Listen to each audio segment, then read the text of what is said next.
In this video, I'll show you how to save and download your Canva design as a PDF. This is perfect if you need to submit a document, email a file, or upload it somewhere that requires PDF format. First, open Canva and select the design you want to download. Make sure your design is ready, but don't worry, you can always edit it later and re-download it. Now go to the top right corner and click Share. In the menu that opens, scroll down and select Download. By default, Canva usually selects PNG or JPG.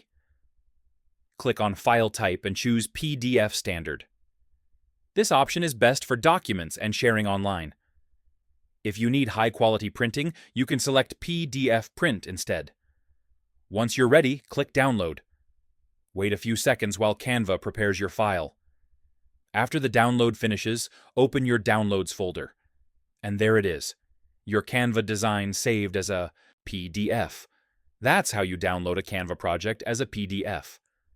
If this helped, like the video and subscribe for more Canva tutorials.